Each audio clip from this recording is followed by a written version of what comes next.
વિદ્યાર્થી મિત્રો, MA semester 1 અને 2માં તમારે ગુજરાતી વિવેચન ભણવું પડે છે અને એ બહુ તમને સમજાતું નથી. એનું એક કારણ એ પણ છે કે આપણે TY સુધી વિવેચનને વ્યવસ્થિત રીતે ભણાવતા જ નથી અને એના કારણે તમને MAમાં જરા વધારે તકલીફ થાય છે. એક બાજુ પૂર્વની વિવેચના છે, આચાર્ય ભરત મુનિના નાટ્યશાસ્ત્રથી લઈને ભામહનો અલંકાર શાસ્ત્ર, ભરત મુનિ, આચાર્ય ભામહ, આચાર્ય વામન રીતિ સંપ્રદાય, આચાર્ય કુંતક વક્રોક્તિ સંપ્રદાય, આચાર્ય આનંદવર્ધન ધ્વનિ સંપ્રદાય અને આચાર્ય ક્ષેમેન્દ્ર ઔચિત્ય સંપ્રદાય. આ જો આપણે વ્યવસ્થિત ભણ્યા હોઈએ અથવા જાણતા હોઈએ. બીજી બાજુ પ્લેટો, એરિસ્ટોટલ, લોન્જાઇનસ, હોરેસ થી આગળ ચાલતી Matthew Arnold, Coleridge, Wordsworth, Richards, Croce, Eliot, Lessing, અહીં સુધીનું વિવેચન, જેને આપણે પાશ્ચાત્ય મીમાંસા કહીએ છીએ. તો અમે પૂર્વની મીમાંસા ભણીએ, પશ્ચિમની મીમાંસા પણ ભણીએ, પણ ગુજરાતી વિવેચને શું કર્યું તે ભાગ્યે જ ભણીએ અને એટલે આપણને વધારે સમસ્યા થાય છે. આપણે જાણીએ છીએ કે મધ્યકાળમાં સર્જન હતું, પણ એની સમીક્ષા કોઈ નહોતું કરતું. ટીકા જેને કહેવાય, જે આચાર્ય ભરત મુનિના રસસૂત્રની ટીકા કરનારા તમને ત્રણ મળે. એ આચાર્ય લોલટ હોય, શંકુક હોય, પણ એ મધ્યકાળમાં ઓછું જોવા મળે છે અથવા નહિવત જોવા મળે છે. એટલે ગુજરાતી વિવેચનાનો આરંભ નર્મદથી થયો એવું જ કહી શકાય. અને નર્મદની જે સમજ છે એ જોતા આપણે નવલરામને આદ્ય વિવેચક કહીએ છીએ, કારણ કે શાસ્ત્રીય સમજ સાથે ત્યારથી શરૂ થયું. એટલે તમારે આ સેમેસ્ટરની અંદર નર્મદ નવલરામ, રમણભાઈ નીલકંઠ અને બળવંતરાય ઠાકોર, આ 4 વિવેચક ભણવાના આવે છે. નર્મદ નવલરામની વિવેચનાની થોડીક વાતો આપણે કરી છે, પણ ફરી એકવાર દરેક વિદ્યાર્થીને, કારણ કે આ મારા સિવાયના વિદ્યાર્થી પણ સાંભળવાના છે, એટલા માટે કહું છું કે દરેક સાહિત્ય કૃતિની અંદર હોય છે શું? લેખક, કૃતિ અને ભાવક. તો આપણી પૂર્વની પશ્ચિમની બધી જ મીમાંસાઓ આ ત્રણની વચ્ચે જ હકીકતે ઝોલા લેતી હોય. ક્યારેક એ સર્જકલક્ષી થાય, ક્યારેક કૃતિલક્ષી થાય, ક્યારેક ભાવક કેન્દ્રી બને. પણ દરેક વિવેચક પાયાની કેટલી વાત કરશે? તો કવિતા એટલે શું? કવિતાનું પ્રયોજન એટલે કે નીતિ હોવી જોઈએ, એટલે કે ઉપદેશ, જીવનવાદી કે કલાવાદી. કાવ્યનું પ્રાણભૂત તત્વ શું એની દ્રષ્ટિએ? આ ચર્ચા તમને બધા જ વિવેચકોમાં જોવા મળશે. આજે હું જે વિવેચકની વાત કરવાની છું, રમણભાઈ નીલકંઠ, એના વિશે તમારે વધારે વિગતે, સઘન જેને કહેવાય, એ જાણવું હોય તો પ્રમોદ કુમાર પટેલનો જે સંશોધન ગ્રંથ છે PhD નો, એ તમારે વાંચવાનો. એ સિવાય જયંત કોઠારીનું ગુજરાતી વિવેચન, હીરાબેન પાઠકનું વિવેચન, શિરીષ પંચાલનું વાત આપણા વિવેચનની, આ બધા પુસ્તકો તમે જોઈ શકો. કશું ન જુઓ અને વિવેચન પોથી જુઓ તો પણ ઘણું થઈ ગયું, પણ કશુંક જોવું પડે. તો આ ભૂમિકા પછી આપણે વાત કરીશું રમણભાઈ નીલકંઠની. રમણભાઈ નીલકંઠના જે મહત્વના નિબંધો છે તે આ છે: કવિતાની ઉત્પત્તિનું સ્વરૂપ, કવિતાની ઉત્પત્તિ અને સ્વરૂપ 1887માં. હું સાલવારી શું કામ આપું છું? કારણ કે તમે MCQ વાળા વિદ્યાર્થી છો એટલા માટે. કવિત્વ રીતિ 1892, છંદ અને પ્રાસ 1895, વૃત્તિમય ભાવાભાસ 1900, અને કાવ્યાનંદ 1901. તો આ એમના મહત્વના વિવેચનના નિબંધો છે. નર્મદ નવલરામની વિવેચના એ ગુજરાતી વિવેચનનો પહેલો તબક્કો છે, એ આપણે સૌ જાણીએ છીએ. બીજો મહત્વનો તબક્કો રમણભાઈ નીલકંઠથી શરૂ થાય. રમણભાઈની વિવેચના એક રીતે નર્મદ નવલરામની વિવેચનાના મુખ્ય તંતુને જ આગળ ચલાવે છે, પણ વધારે અભ્યાસશીલતાથી અને વધારે તર્ક કુશળતાથી.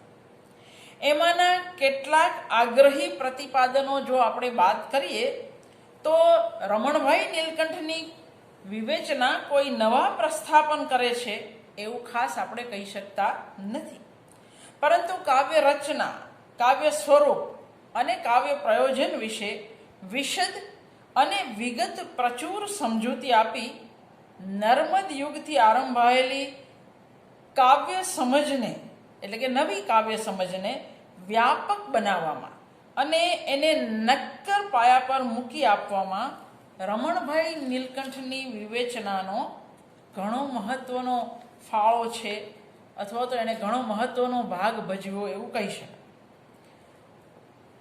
અમુક પ્રતિપાદનો આપણે યાદ રાખવા પડે ખાસ. કવિતા વિચાર વિષયક નહીં, વિકાર વિષયક છે. એટલે કે તત્વજ્ઞાન, ગણિત વગેરે સભાન બુદ્ધિ વ્યાપારોની પ્રવૃત્તિથી કવિતાનો વ્યાપાર એ ભિન્ન એક ઉર્મી વ્યાપારની પ્રવૃત્તિ છે એવું અત્યંત સામર્થ્યથી રમણભાઈ પ્રતિપાદિત કરી આપે છે. કવિતાનો આનંદ જ્ઞાન કે બોધના આનંદથી ભિન્ન એવો હૃદય દ્રાવનો આનંદ છે એમ કહી કાવ્યાનંદની, કાવ્ય રસની વિશિષ્ટતા અને અનન્યતા પણ રમણભાઈ સ્પષ્ટ કરી આપે છે. રમણભાઈએ કવિતાની ઉત્પત્તિ અને કવિતાના આનંદ વિશે વિચાર કર્યો તે રીતે કાવ્ય રચના અને કાવ્ય રચનાના ઘટક અંશો વિશે પણ વિસ્તારથી ચર્ચા કરી છે. રમણભાઈનું મૂળભૂત જે પ્રતિપાદન છે એ શું છે? કવિતા સર્જન માટે રમણભાઈ એરિસ્ટોટલના અનુકરણવાદ અને બેકનના કલ્પનવાદનો સમન્વય કરી પોતાનું મંતવ્ય જાહેર કરતા કહે છે, કવિતા કલ્પના કરે છે પણ એ અનુકરણ કરીને કલ્પના કરે છે. તે જ પ્રમાણે કવિતા અનુકરણ કરે છે પણ એ કલ્પના માટે અનુકરણ કરે છે. કલ્પના વગર અનુકરણ કરે તો તેમાં કોઈ ચમત્કાર આવે નહીં. અનુકરણ અને કલ્પના આ બંનેની આવશ્યકતા સ્વીકારીને રમણભાઈ કહે છે, સૃષ્ટિનું સ્વરૂપ પોતાના શ્વાસમાં કવિ અનુકરણ વ્યાપારથી લે છે અને પછી કલ્પના બળે તેનો ઉચ્છ્વાસ નવા મૂર્ત રૂપોમાં મૂકે છે. જો આ રેકોર્ડિંગ ના હોત અને ક્લાસ હોત તો હું આની આ વાત તમને 5 રીતે સમજાવત. રમણભાઈ અનુકરણ અને કલ્પના બેઉની આવશ્યકતા સ્વીકારીને કહે છે, આ બંનેથી કવિતાના મૂળ ન પમાય. કવિતાનું મૂળ અનુકરણ કે કલ્પના સિવાયના ત્રીજા જ તત્વોમાં રહેલું છે. હવે ધ્યાનથી સાંભળજો, આ ત્રીજા તત્વની વાત શું છે? રમણભાઈ કવિતા સર્જનમાં આ ત્રીજા તત્વ એટલે કે ચિત્તક્ષોભ અથવા અંતઃક્ષોભના સિદ્ધાંતને વધારે મહત્વ આપે છે. આ સિદ્ધાંતની પ્રેરણા રમણભાઈ વર્ડ્સવર્થમાંથી લે છે. કઈ રીતે? વર્ડ્સવર્થે શું કહેલું છે કે જેની વાત રમણભાઈ પોતાની રીતે લે છે? વર્ડ્સવર્થે કહ્યું છે કે કવિતા એ મનની શાંતિના સમયમાં સંભાળેલો ચિત્તક્ષોભ છે. કોઈ વખતે કવિને ચિત્તક્ષોભ થાય, તેના મનમાં કોઈ ભાવ ઉછળી આવે, પણ ચિત્ત શાંત થયા પછી કોઈ વખતે ક્ષોભના સ્મરણથી જે લખાય તે જ કવિતા. વર્ડ્સવર્થ લાગણી શબ્દ વાપરે છે. રમણભાઈ લાગણીના પર્યાય તરીકે ચિત્તક્ષોભ અથવા તો અંતઃક્ષોભ શબ્દ વાપરે છે. કવિતાની ઉત્પત્તિ કવિ ચિત્તમાં જે અંતક્ષોભ પેદા થાય છે એના પછીથી, શાંતિથી, તરત નહીં. કવિતાનું જીવાતુભૂત તત્વ તે લાગણી જ છે એ વિચાર રમણભાઈની કાવ્ય મીમાંસાના પાયામાં પડેલો છે. આ લાગણીને જ એ ચિત્તક્ષોભ કહે છે. પણ લાગણી જન્મવી, ઉર્મી જન્મવી, ચિત્તક્ષોભ થવો એ જ ક્ષણે કવિતા રચાવી એવું જરૂરી નથી. કવિતા તો પછીથી આરામથી રચાય. એટલે તમે જોજો કે ચિત્તક્ષોભનો એ સ્વીકાર કરે એની સાથે જ શીઘ્ર કવિતાનો છેદ ઉડી જાય. એટલે રમણભાઈની મૂળભૂત બે વસ્તુ આપણે યાદ રાખવાની છે.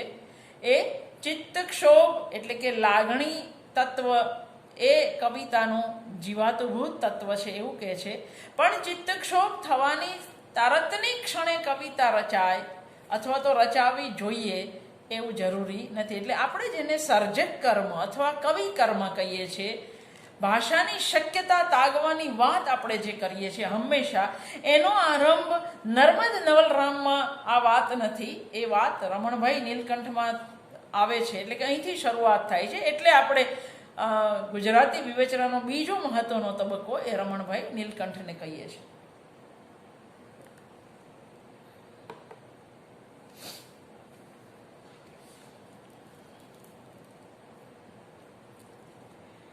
રમણભાઈ માટે અનુકરણ અને કલ્પના એ બંને તત્વો કાવ્યના મૂળમાં નથી. એ બંને માત્ર સાધનરૂપ છે. એના વડે કવિતા રચાય પણ ઉત્પન્ન થાય.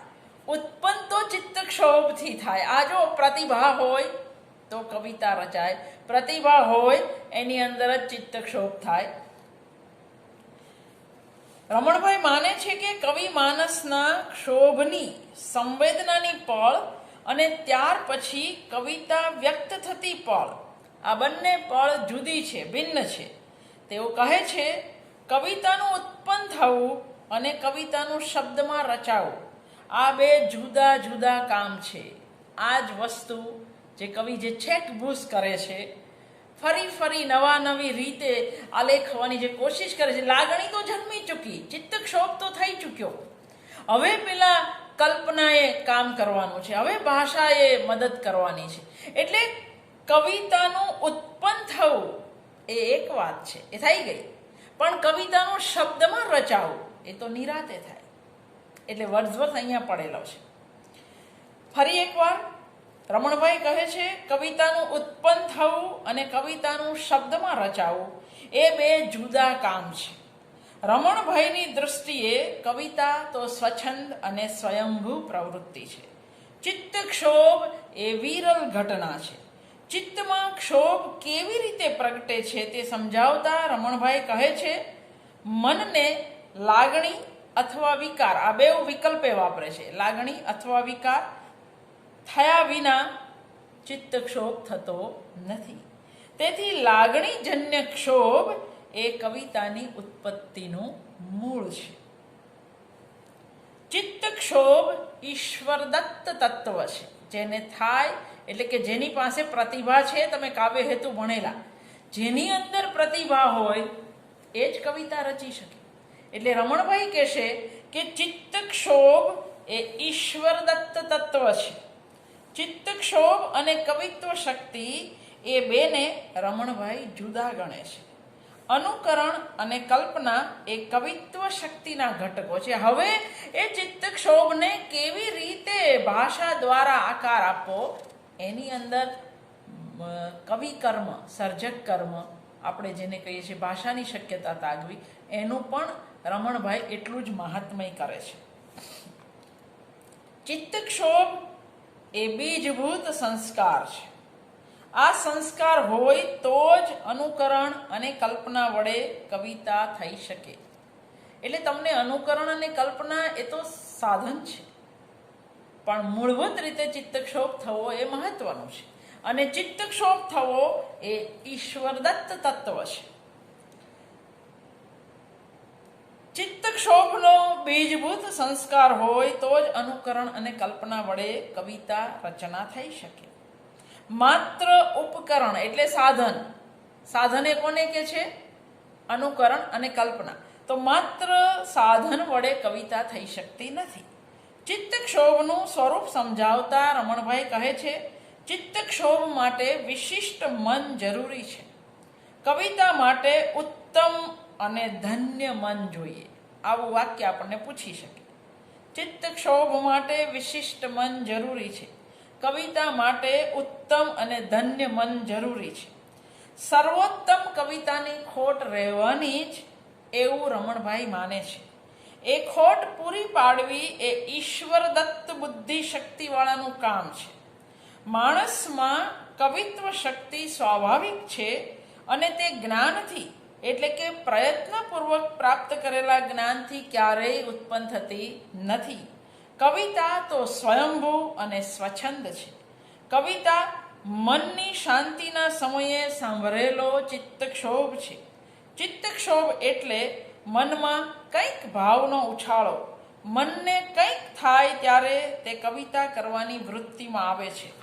આ ચિત્તક્ષોભ એ મૂળભૂત સંસ્કાર છે. કાવ્યની ઉત્પત્તિનું એ મૂળ છે. રમણભાઈનું કહેવું છે, અંતક્ષોભ અથવા ચિત્તક્ષોભ પર્યાય છે, બેઉ વાપરી શકો. અંતક્ષોભ નામના મૂળથી કવિતાનો છોડ ઉગે તો જ કલ્પના અને અનુકરણ વડે કવિતા સુશોભિત થઈ પ્રતિષ્ઠા પામે. પરંતુ જો ચિત્તક્ષોભ રૂપી મૂળ જ ન હોય તો કવિતા રૂપી સુશોભિત છોડ ઉગે ક્યાંથી? રમણભાઈ માને છે કે ચિત્તક્ષોભ ઈશ્વર અધીન છે, જ્યારે કલ્પના અને અનુકરણ એ ઈચ્છાને અધીન છે. આ સવાલ આવી શકે. ચિત્તક્ષોભ ઈશ્વર અધીન છે, કલ્પના અને અનુકરણ એ ઈચ્છાને અધીન છે, એટલે કે સ્વૈચ્છિક. હું જ્યારે ઈચ્છું ત્યારે હાજર થાય.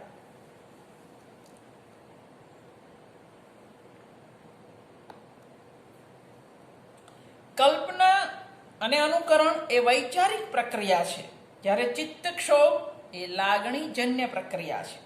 ચિત્તક્ષોભને રમણભાઈ સ્વયંભૂ કહે છે. એ એની જાતે પેદા થાય, એના પર તમારો કોઈ કાબુ ન હોય. જેમ અનુકરણ અને કલ્પના પર તમારો કંટ્રોલ કાબુ છે, એવી રીતે ચિત્તક્ષોભને થવું હોય તો થાય. એ ઈશ્વર અધીન છે. એના માટે અંતર્ભાવ, પ્રેરણા એવા શબ્દ પણ પ્રયોજ્યા છે. આ શક્તિ આંતરિક છે. મનને તે ઉજ્જવલિત કરે છે.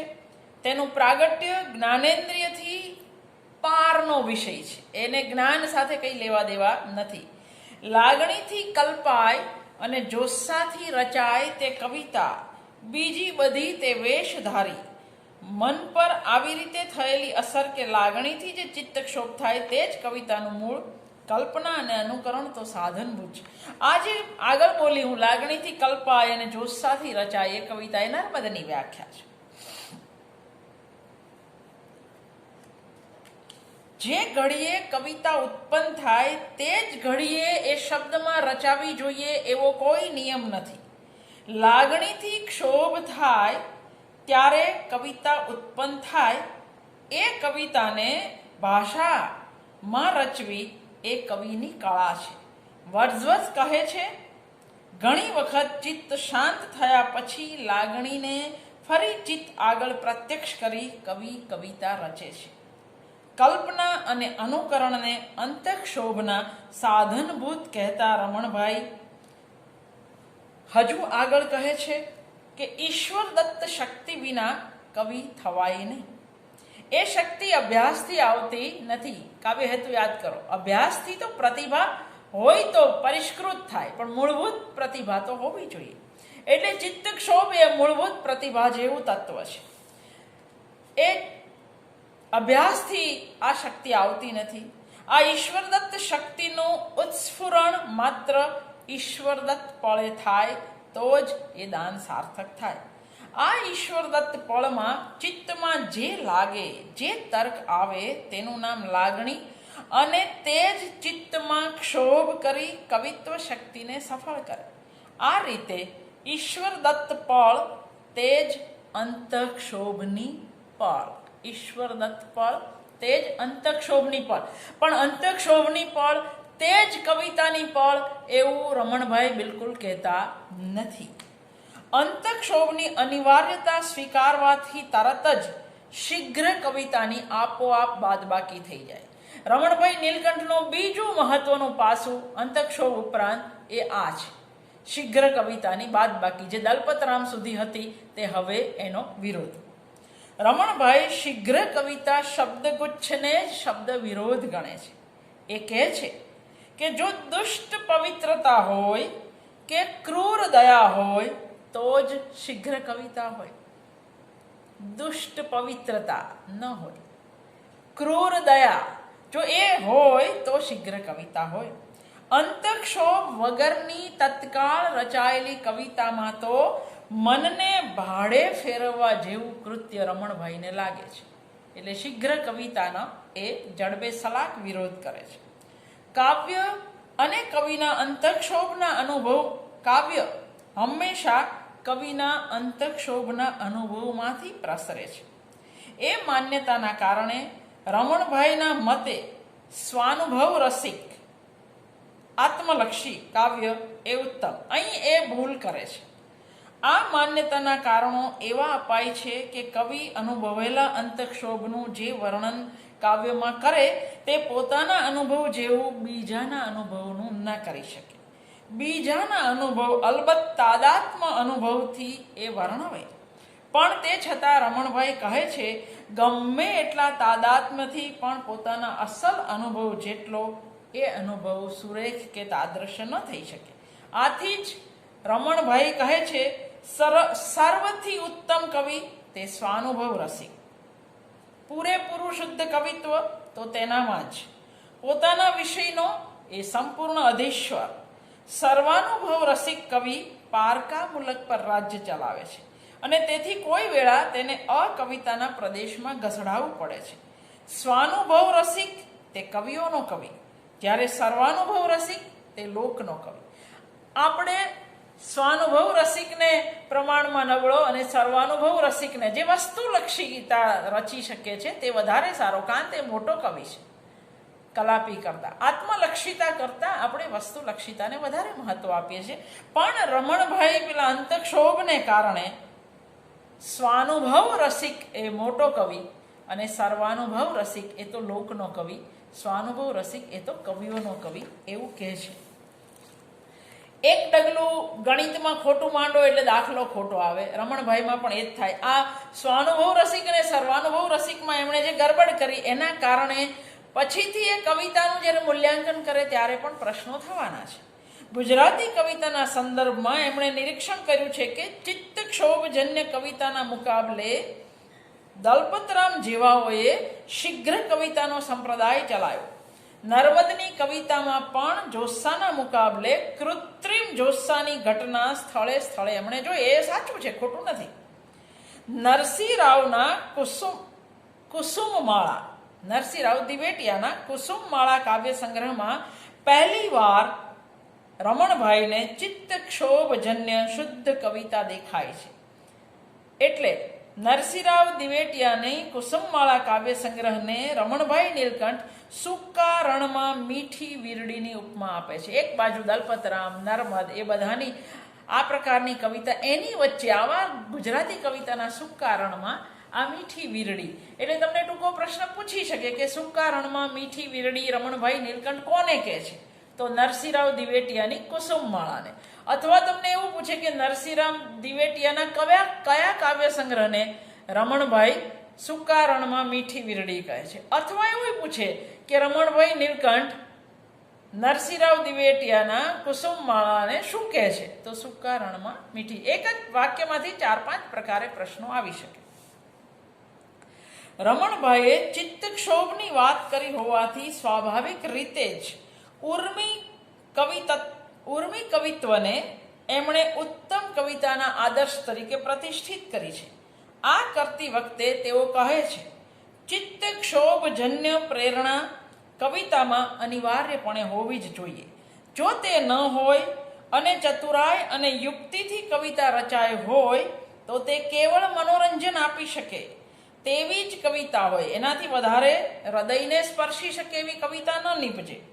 પ્રેરણાનું આવું મહત્વ સ્વીકારતા કોઈ પ્રતિપક્ષી ઉન્મત્તની પ્રેરણા કે પ્રલાપને કવિતા કહી પોતાના સિદ્ધાંતનો કદાચ ઉપહાસ કરે એવી સ્થિતિની એ કલ્પના કરીને અટકાવવા રમણભાઈ કહે છે, ઉન્મત્તનું બકવું અને વિષયાંતનો જોસ્સો તે તો મૂર્ખત્વથી ભરેલા, હસવા સરખા અને બીભત્સ હોય. રમણભાઈ જોસ્સાનો સ્વીકાર કર્યો, પણ કવિતાના આત્મા રૂપે, રસ રૂપે તે સ્વીકાર નથી કરતા.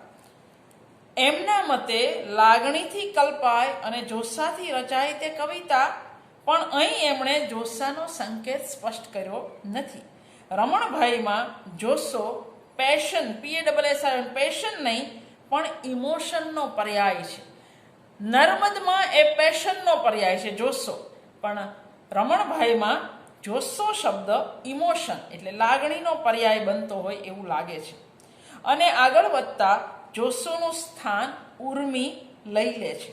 નર્મદ અને નવલરામમાં જોસ્સાનું પ્રાધાન્ય સ્વીકારાયું હતું, એના બદલે રમણભાઈમાં ઉર્મીનું પ્રાધાન્ય સ્વીકારાય છે અને અંતઃક્ષોભની એક ભૂમિકા રચાય છે. અંતઃક્ષોભની અનિવાર્યતા સ્વીકારવાથી શીઘ્ર કવિતાની આપોઆપ બાદબાકી થઈ ગઈ. નર્મદે શીઘ્ર કવિતાનો અર્થ ચમત્કૃતિની શરતે સ્વીકાર કર્યો હતો. રમણભાઈ શીઘ્ર કવિતા શબ્દગુચ્છને જ શબ્દ વિરોધ ગણાવી અને એનો નકાર કરે છે. રમણભાઈ ઉર્મીવાદના પુરસ્કર્તા છે. નર્મદથી ગુજરાતી કાવ્ય વિવેચનમાં ઉર્મી તત્વની પ્રતિષ્ઠા થવા માંડી હતી, તે રમણભાઈના કાવ્ય વિવેચનમાં આવતા સ્થિર થાય છે. રમણભાઈએ અભિનિવેશપૂર્વક ઉર્મીવાદની પ્રતિષ્ઠા કરી છે. ઉર્મી કવિતા માટે ગુજરાતી વિવેચન એકથી વધારે સંજ્ઞાઓ પ્રયોજે છે. આ પણ ટૂંકા પ્રશ્નોમાં આવી શકે. નવલરામ ગાયન કવિતા સંજ્ઞા પ્રયોજે છે, તો નરસિંહરાવ દિવેટિયા સંગીત કાવ્ય સંજ્ઞા પ્રયોજે છે. રમણભાઈ નીલકંઠ આના માટે રાગ ધ્વનિ એવી સંજ્ઞા સૂચવે છે. સંસ્કૃત અલંકાર શાસ્ત્રના પ્રસિદ્ધ ધ્વનિ સિદ્ધાંતના આધારે રમણભાઈ ઉર્મી કવિતાનું સ્વરૂપ સમજાવે છે. અંગ્રેજી લિરિક અને સંસ્કૃત રસ ધ્વનિ કાવ્ય બંનેને રમણભાઈ એક ગણે છે. આનંદવર્ધન ઉત્તમ કાવ્યને ધ્વનિ સંજ્ઞા આપે છે. આથી ઉર્મી કવિતા તે ઉત્તમ કવિતા એવું રમણભાઈ સૂચવે છે. રસની પરિભાષા સમજાવીને ઉત્તમ કવિતા તે ચિત્તક્ષોભજન્ય કવિતા એવું એ પ્રતિપાદિત કરે છે. એમના આ વલણે સર્વાનુભવ રસિક પ્રકારની નાટ્ય રચનાને પણ ઉતરતી ગણી. કાલિદાસ અને શેક્સપિયર જેવા કવિઓ એમની દ્રષ્ટિએ સર્વાનુભવ રસિક કવિ તરીકેની વ્યક્તિમત્તા કરતા તેમની તે કવિતામાં પણ સ્વાનુભવ રસિક કવિ તરીકેની વિશિષ્ટ શક્તિને કારણે જ વિશ્વ પ્રસિદ્ધ થયા એવું એ માને છે. એટલે ગુજરાતી વિવેચના જોસ્સાથી ઉર્મી સુધી આવી. સાથે સાથે કવિતા મનમાં ઉત્પન્ન થાય એ જ પળે કવિતા શબ્દથી પણ રચાય એવું જરૂરી નથી. એટલે શીઘ્ર કવિતાનો છેદ ઉડ્યો. આ બે રમણભાઈની જે પ્રસ્થાપના છે એનાથી ગુજરાતી વિવેચન એક ડગલું આગળ માંડે છે. પણ સર્વાનુભવ રસિક અને સ્વાનુભવ રસિકની જે મૂળભૂત સમજ એની અંદર રમણભાઈની સાથે આપણે સંમત થઈ શકતા નથી. તો મેં આજે તમને ટૂંકા પ્રશ્નો પણ કહ્યા અને રમણભાઈ નીલકંઠ આખે આખા તમે સમજી શકો એની કોશિશ પણ કરી.